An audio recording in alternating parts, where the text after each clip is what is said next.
Multiple ways, not just a way, but the reason I would recommend this is because as you get into more complicated math, the concept of a ratio will pay off because you'll use it over and over and over again. Okay, so number 2, up here it says, if you start with 2, multiply that number by 3, then keep multiplying the answer you get times 3, you'll never get what number.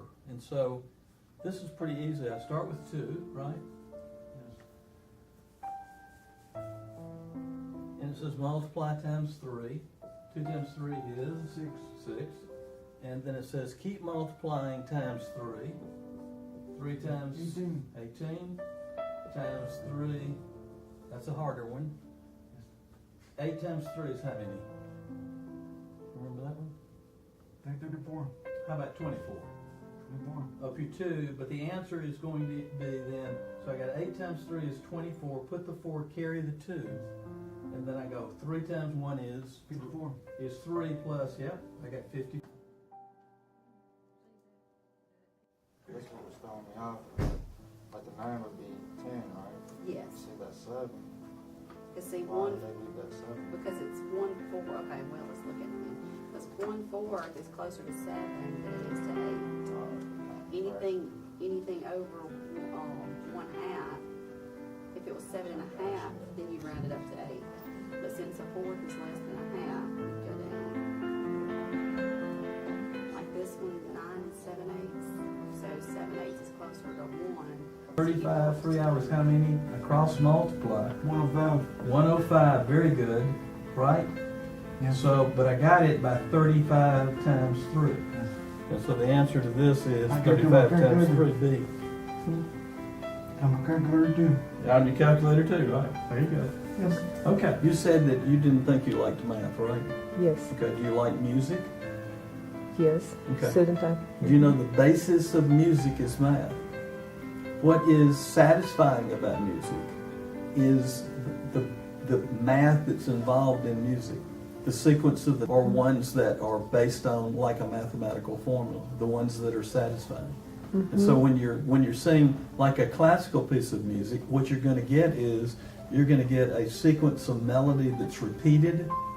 And so throughout something that might be written, by one of the great masters is going to be the same sequence of notes carried through a whole piece. And in math, it's a sequence, and that sequence I think of as building blocks. And so, Jerry, Yes. the key here on math is we get algebra, is we're dealing today in the basics, easy stuff. Yes. But if you, for example, didn't get everything, didn't understand everything down here, Yes. you'd be okay so far Yes. because we haven't added anything to those No. basics. But if you didn't get this, later on we'd be trying to build this, and maybe this time you got part of it. Yes. But if you got only part of it because you didn't ever get this part, the next time you tried to build it, it would be smaller still. Yes. And so eventually what would happen would be this wall of math, if you will, would collapse. Okay? So the key in math is to get, before you go on, every one of the pieces, the basic pieces understood. And so the key, I think in school, in traditional school, is that a traditional classroom Yes. functions, there's theoretically they're going to teach to the level of the lowest student, low LOW, lowest student. Yes. But in a lot of classes you get now, they're working under a time pressure, Yes.